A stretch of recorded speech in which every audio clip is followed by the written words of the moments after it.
Hello dear students, मैं अभिषेक भारद्वाज आप सभी का स्वागत करता हूं अपने यूट्यूब चैनल बायोलॉजिक पे। पिछले वीडियो में अपन ने पढ़ा था लघु बीजाणु धानी की संरचना, साथ ही साथ अपन ने बात की थी लघु बीजाणु जनन की, जिसमें हमने देखा था कि माइक्रोस्पोर मदर सेल जो है मियोसिस के थ्रू डिवाइड होकर के 4 अगुणित लघु बीजाणुओं का निर्माण करती है, यानी कि 4 माइक्रोस्पोर्स बनते हैं जो कि अगुणित होते हैं।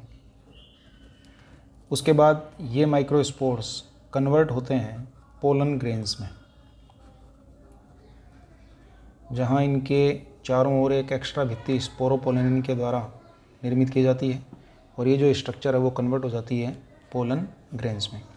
जैसे जैसे लघु बीजाणु पोलन ग्रेन्स में कन्वर्ट होते जाते हैं तो ये जो लघु बीजाणु धानी है जिसके बारे में हमने पढ़ा था, ये स्थित होती है कहाँ? पराग कोशों में। तो जो पराग कोश हैं वो परिपक्व हो जाते हैं, उनको हम क्या मानते हैं?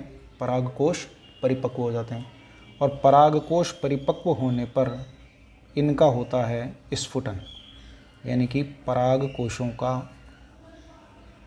स्फुटन। तो पराग कोशों का जो स्फुटन है, यहाँ से बोर्ड एग्जाम में प्रश्न आता है, पराग कोशों का स्फुटन किस प्रकार होता है, पराग कोशों के स्फुटन से क्या तात्पर्य है? तो आपको याद होगा लघु बीजाणु धानी की बाहर की तरफ सबसे बाहर जो भित्ति होती है वो एपिडर्मिस होती है। उसके ठीक अंदर की तरफ जो सेकंड नंबर की जो भित्ति होती है वो होती है एंडोथीसियम। तो जो एंडोथीसियम है, जिसके बारे में हमने देखा था कि यहाँ इसकी आंतरिक स्पर्श रेखीय भित्तियों पर अल्फा सेलुलोजिक, इस प्रकार से अल्फा सेलुलोज के रेशेदार पट्टिकाओं के रूप में जमाव पाया जाता है। तो बेसिकली होता क्या है कि जैसे ही परागकोश परिपक्व होते हैं, पोलन ग्रेन का निर्माण जो है वो पूरा हो जाता है, तो वाटर सप्लाई जो पुतंतु के द्वारा हो रही थी उसको बंद कर दिया जाता है। परिणाम स्वरूप जो अल्फा सेलुलोज है, जो आर्द्रताग्राही प्रकृति का होता है और लघु बीजाणु धानी की भित्ति को नम बनाए रखता है, ये धीरे धीरे जल के अभाव में शुष्कता इसमें आने लग जाती है, जिसकी वजह से अल्फा सेलुलोज की जो ये रेशेदार पट्टिकाएं हैं इनमें खिंचाव उत्पन्न होता है, या हम जिसे कह सकते हैं तनाव। परिणाम स्वरूप ये जो तनाव है वो इतना ज़्यादा हो जाता है कि जिन स्थानों पर लघु बीजाणु धानी की भित्ति तुलनात्मक पतली या कमज़ोर होती है, और वो जो स्थान है वो कुछ इस प्रकार से अपन डायग्राम में देख सकते हैं। ये टीएस का जो आउटलाइन डायग्राम है वो कुछ इस प्रकार का बनता है अपना। तो यहाँ आप देखेंगे कि इस प्रकार से भित्तियाँ पूरी होती हैं मोटी, और यहाँ ये जो स्थिति है ये वाली, यहाँ तुलनात्मक भित्ति जो है वो पतली होती है, और इन स्थानों से लघु बीजाणु धानी की भित्ति, लघु बीजाणु धानी की जो भित्ति है वो टूट जाती है, और जैसे ही ये टूटती है अंदर भरे हुए जो परागकण हैं वो बाहर निकल जाते हैं, यानी कि बाहर प्रकीर्णित हो जाते हैं, जो वायु द्वारा, जल द्वारा, कीटों द्वारा, वो बहुत सारे कारक हैं जिनके द्वारा ये दूसरे पुष्प की या उसी पुष्प की वर्तिकाग्र तक पहुँचाए जाते हैं। तो इस प्रकार से पराग कोशों का फटना, या जिसे हम कह सकते हैं एक प्रकार से लघु बीजाणु धानी की भित्ति का इस प्रकार से टूटना, वो कहलाता है पराग कोशों का स्फुटन, जिसमें बेसिकली जो इम्पोर्टेंट रोल प्ले करती है वो करती है एंडोथीसियम। तो एक प्रश्न आपसे डायरेक्टली इस प्रकार भी पूछा जा सकता है, एंडोथीसियम का मुख्य कार्य बताइए, एंडोथीसियम का पराग कोशों के स्फुटन में महत्व समझाइए। तो इस प्रकार से आपको याद रखना है। अब जब ये परागकण बाहर निकलते हैं तो उनकी जो स्ट्रक्चर है उसको अपन यहाँ बात करेंगे। तो सबसे पहले अपन बात करेंगे परागकण की संरचना के बारे में। तो परागकण की संरचना के लिए अपन एक डायग्राम देखते हैं जो कि कुछ इस प्रकार का है। ये एक पोलन ग्रेन को मैंने यहाँ शो किया है, जिसमें हालांकि जब ये परागकण यहाँ से मुक्त होता है तो वो एक केंद्रकीय नहीं होता, वो कम से कम द्विकेंद्रकीय अवस्था और 2 कोशिकीय अवस्था वाला होता है। लेकिन अपन प्रारूपिक तौर पे अगर डायग्राम एग्जाम में आता है तो अपन ये बना करके इसकी संरचना को समझा सकते हैं। वो नर युग्मकोद्भिद के रूप में यहाँ से रिलीज़ किया जाता है, जिसके बारे में अपन आगे चर्चा करेंगे। तो सबसे पहले अगर अपन संरचना की बात करें तो यहाँ पराग कण के सबसे बाहर की तरफ मोटी, दृढ़ और एक विशेष डिजाइन वाली या एक पर्टिकुलर पैटर्न वाली भित्ति पाई जाती है, जो कि स्पोरोपोलेनिन से निर्मित होती है, और इसको कहा जाता है एक्साइन। क्या कहते हैं इसको? एक्साइन। हिंदी में आप इसको बाह्य चोल लिख सकते हो। मेन जो बात आपको याद रखनी है वो ये कि इस भित्ति में स्पोरोपोलेनिन नामक पदार्थ पाया जाता है, जो कि मैंने आपको पहले भी बताया था, आपको याद भी रखना है क्योंकि इम्पॉर्टेंट चीज़ है। ये जैव अपघटनीय प्रकृति का पदार्थ होता है। अभी तक कोई भी ऐसा एक एंजाइम ज्ञात नहीं किया गया है जो स्पोरोपोलेनिन का विघटन कर सके, और शायद यही कारण है कि परागकण जो है वो हमें जीवाश्म के रूप में भी प्राप्त होते हैं। जो मेन बात है, वो खास बात वो ये कि जब स्पोरोपोलेनिन का जमाव होता है युबिस्काय के रूप में, तो यहाँ जमाव जो है वो इक्वल नहीं होता है, पूरी भित्ति के चारों तरफ बराबर नहीं होता है। कुछ स्थानों पर जो जमाव है वो तुलनात्मक बहुत कम होता है, जैसा कि यहाँ मैंने दिखाया है, यहाँ दिखाया गया है, यहाँ दिखाया गया है, यहाँ दिखाया गया है। और यहाँ स्पोरोपोलेनिन की जो मात्रा है वो तुलनात्मक कम होती है, तो लगभग छिद्रनुमा संरचनाएं कुछ इस प्रकार की अपने को देखने को मिलती हैं। हालांकि छिद्र नहीं होता है, लेकिन छिद्रनुमा संरचना का आभास होता है। तो इन संरचनाओं को या इन जगहों को कहा जाता है जर्म पोर, या हिंदी में आप लिख सकते हैं जनन छिद्र। यहाँ तुलनात्मक भित्ति पतली होती है, और जब परागकण अंकुरित होता है तो जो आंतरिक भित्ति है वो इसी भाग से बाह्य भित्ति को तोड़ते हुए बाहर एक नलिका के रूप में निकलती है, जिसे पराग नलिका कहते हैं, जो अपन परागकण के अंकुरण के समय पढ़ेंगे। तो ये जर्म पोर जो है वो परागकण के अंकुरण के समय पराग नलिका के निकलने का स्थान है और उसको इंगित करता है। अब बात आती है एक्साइन के ठीक अंदर की तरफ पाई जाने वाली दूसरी भित्ति, इसको कहा जाता है इंटाइन, अंतः चोल, यानी कि आंतरिक भित्ति। ये सामान्य सेलुलोज और पैक्टिन से मिलकर बनी हुई तुलनात्मक पतली और साथ ही साथ लचीली भित्ति होती है, जिसके अंदर की तरफ प्लाज्मा मेम्ब्रेन या कोशिका झिल्ली पाई जाती है, और उसमें भरा हुआ रहता है कंप्लीट जीव द्रव्य। इसमें केंद्रक भी शामिल होता है। जीव द्रव्य में प्रचुर मात्रा में भोज्य पदार्थ वगैरह उपस्थित होते हैं, और केंद्र में, लगभग केंद्र में स्थित होता है अगुणित केंद्रक, अगुणित केंद्रक। तो ये एक प्रारूपिक परागकण की संरचना है जो लघु बीजाणु से जस्ट बनने के साथ ही इस स्थिति में अपने को दिखाई देता है। हालांकि ये स्थिति कुछ समय के लिए ही रहती है, क्योंकि जैसे ही ये परिपक्व होना चालू होता है तो उस समय ही इसमें डिवीजन स्टार्ट हो जाते हैं, और ये नर युग्मकोद्भिद के निर्माण की प्रक्रिया को प्रारंभ कर देता है। तो पोलन ग्रेन की स्ट्रक्चर यदि आपसे पूछी जाती है एग्ज़ाम में, तो आप ये डायग्राम बना सकते हैं। आगे जब अपन नर युग्मकोद्भिद का चित्र, नर युग्मकोद्भिद के विकास की प्रक्रिया पढ़ेंगे, तो उसमें भी जो बीच में डायग्राम आएगा मैं बता दूंगा आपको, आप वो बना करके भी आते हैं एग्ज़ाम में तो भी आपका काम हो जाएगा। तो ये थी परागकण की संरचना। परागकण की संरचना के अलावा यदि अपन इनके एक पर्टिकुलर साइज़ की अगर अपन बात करें, तो परागकणों का जो आकार है वो ज़्यादातर 25 से लेकर के 50 माइक्रोमीटर तक की रेंज में होता है। यानी कि बहुत सारे जो पादप हैं जिनके परागकण इससे भी छोटे हो सकते हैं, यानी कि बहुत बारीक हो सकते हैं। कुछ के तुलनात्मक बड़े आकार के भी देखने को मिलते हैं, और आकार में यानी कि जिसको हम शेप कह सकते हैं, इसके अलावा कलर में, और जो पूरी ओवरऑल जो इनकी आउटर स्ट्रक्चर है यानी कि जो मॉर्फोलॉजी है, उसमें ये पादप से पादप क्या दर्शाते हैं? विभिन्नता दर्शाते हैं। एनसीईआरटी में अपने कुछ माइक्रोस्कोपिक इमेजेस दी हुई हैं जिनको आप देख सकते हैं। अलग अलग प्रकार के डिज़ाइन के छोटे बड़े लंबे चपटे बेलनाकार प्रकार के परागकण आपको देखने को मिल सकते हैं। फिर बात आती है परागकण की जीवन क्षमता।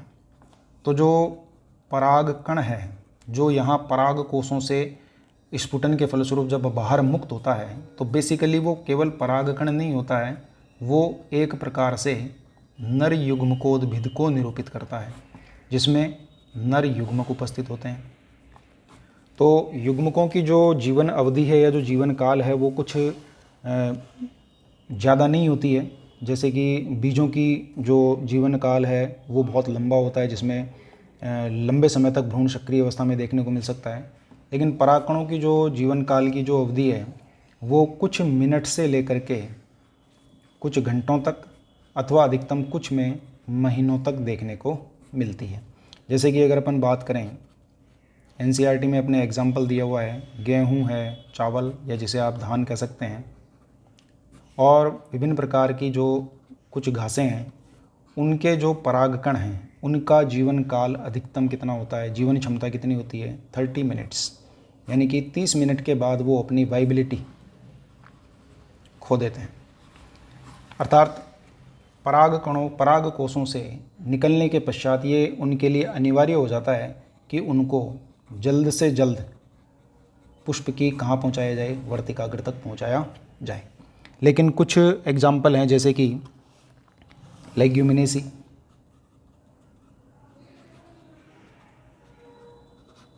सोलेनेसी, ये कुछ ऐसे पौधे हैं जिनके परागकण कुछ महीनों तक, अधिकतम 1 से लेकर के 3 महीनों तक क्या दर्शाते हैं, वाइबिलिटी यानी कि जीवन क्षमता दर्शाते हैं। तो कहने का तात्पर्य ये है कि परागकण जितनी जल्दी हो सकें उतनी ही जल्दी वर्तिकाग्र तक पहुंचाए जाते हैं, जिसके लिए जल, वायु, कीट और भी बहुत सारे कारक हैं जिनके बारे में अपन आगे डिटेल से बात करेंगे, वो इनके लिए उत्तरदायी होते हैं। अब आता है पराग एलर्जी। बहुत इंपॉर्टेंट चीज़ है, एग्ज़ाम में बहुत बार पूछी जाती है। पराग एलर्जी से क्या तात्पर्य है? कुछ व्यक्तियों में परागकण जो हैं वो इम्यून सिस्टम को, यानी कि जो अपना प्रतिरक्षा तंत्र है उसको हाइपर एक्टिव, यानी कि अत्यधिक जिसको हम कह सकते हैं सक्रिय कर देते हैं। उसका कारण ये है कि परागकणों की जो भित्ति होती है उस पर कुछ प्रोटीनीशियस सब्सटेंस होते हैं, जो वायु द्वारा जब ये परागकण श्वास के साथ शरीर के अंदर पहुंचते हैं या शरीर में प्रवेश कर जाते हैं, तो ऐसी स्थिति में वहाँ इनके प्रति हमारा प्रतिरक्षा तंत्र प्रतिरक्षी प्रतिजन क्रिया, यानी कि एंटीजन एंटीबॉडी रिएक्शन शो करता है, जिसकी वजह से कुछ विशेष प्रकार के लक्षण उन व्यक्तियों में देखने को मिलते हैं, जैसे लगातार छींकें आना, नाक से पानी बहना, त्वचा पर खास तौर से चेहरे, जिसमें मोस्टली गाल हो सकते हैं, नाक हो सकती है अथवा ठोड़ी हो सकती है। यहाँ आपको लाल रैशेस यानी कि लाल चकत्ते या कुछ जो स्किन है वो रेडिश प्रकार की देखने को मिल सकती है। तो कुछ इस तरह के जो लक्षण हैं वो एलर्जी कहलाते हैं। लेकिन यदि ये एलर्जी किसी पर्टिकुलर परागकणों की वजह से होती है तो उसे कहा जाता है पराग एलर्जी, जिसे आप इंग्लिश में पोलन एलर्जी कह सकते हैं। ऐसे व्यक्तियों को डॉक्टर सलाह देते हैं कि प्रातःकालीन समय में जब भी आप बगीचे में या कहीं घूमने जाएं तो ऐसे जो प्लांट्स जिनमें फ्लावरिंग हो रही होती है या परागकण उस समय काफ़ी ज़्यादा मात्रा में वो स्फुटित कर रहे होते हैं या प्रकीर्णित कर रहे होते हैं, तो उनसे बचें और मास्क का यूज़ करें। तो कुछ पौधे हैं, जैसे कि अपने उसमें एग्जाम्पल दिया हुआ है पार्थेनियम, ये आपको याद रखना है, बहुत इम्पोर्टेंट है। पार्थेनियम, इसको गाजर घास भी कहते हैं। इसके अलावा इसका एक अन्य नाम है छिटक चांदनी। छिटक चांदनी ये बेसिकली भारतीय मूल का पौधा नहीं है, कोई गेहूं की किस्म मंगाई गई थी, उसके साथ ये खरपतवार के रूप में यहाँ भारत में प्रवेश कर गया था और वर्तमान में काफ़ी ज़्यादा मात्रा में फैल चुका है। ज़्यादातर ये आपको रेलवे ट्रैक्स वगैरह जो हैं वहाँ आपको सबसे ज़्यादा मात्रा में देखने को मिलता है। ये इसी के ही नाम है, कंफ्यूज मत होना आप।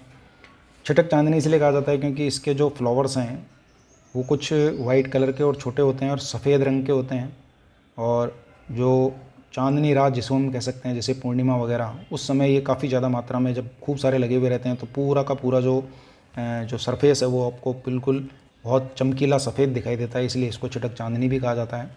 तो आपको याद रखना है, कुछ व्यक्तियों में परागकण वायु द्वारा जब श्वसन मार्ग में पहुंच जाते हैं तो उनमें कुछ विशेष लक्षण देखने को मिलते हैं, जैसे कि छींकें आना, नाक से पानी आना, त्वचा पर या चेहरे पर खुजली होना, और कई बार पूरे शरीर पर भी आपको चकत्ते देखने को मिल सकते हैं अगर कोई ज़्यादा हाइपर सेंसिटिविटी शो करता है तो। ऐसी स्थिति को हम कहते हैं पराग एलर्जी, और उसके लिए जो मूल कारण है उसका एक एग्जाम्पल आपके सामने है, पार्थेनियम या जिसे गाजर घास और चिटक चांदनी के नाम से भी जाना जाता है। अब इसके बाद आता है पराग उत्पाद, पोलन प्रोडक्ट। ये एक नया कंसेप्ट है, पोलन प्रोडक्ट। जैसे कि आजकल आप सुनते हैं वे प्रोटीन वगैरह, जैसे कि जो युवा हैं वो जिम वगैरह जाते हैं, यानी कि काफ़ी कसरत वगैरह करते हैं और बॉडी वॉडी बनाने के लिए वे या प्रोटीन्स वगैरह का शेक जो आता है उस तरह से वो यूज़ करते हैं। तो उसी तरह से पोलन प्रोडक्ट को भी टैबलेट के रूप में और सिरप के रूप में मार्केट में अवेलेबल करवाया गया है, जिसका उपयोग ज़्यादातर जो खिलाड़ी होते हैं एक्स्ट्रा फूड सप्लीमेंट के रूप में, और जो रेस वाले जो घोड़े होते हैं उनको दिया जाता है।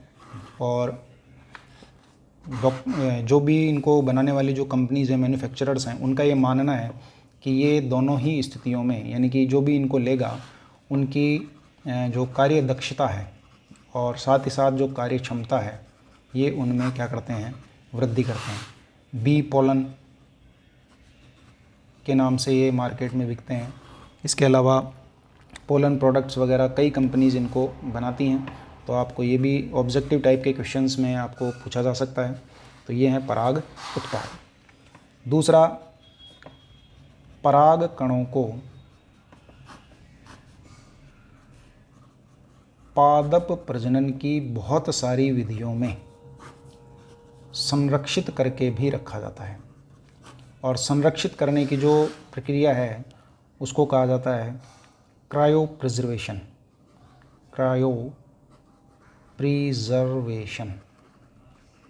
क्रायो प्रिजर्वेशन का सीधा सीधा तात्पर्य है कि पराग कणों को लिक्विड यानी कि द्रवित लिक्विड नाइट्रोजन में -196 डिग्री सेल्सियस टेम्परेचर पे रखा जाता है, जहां इनका जो जीवद्रव्य है वो फिजियोलॉजिकली कम्प्लीटली चॉक कर दिया जाता है, जिसकी वजह से ये ख़राब नहीं होते हैं, यानी कि इनकी वाइबिलिटी बनी रहती है लंबे समय तक।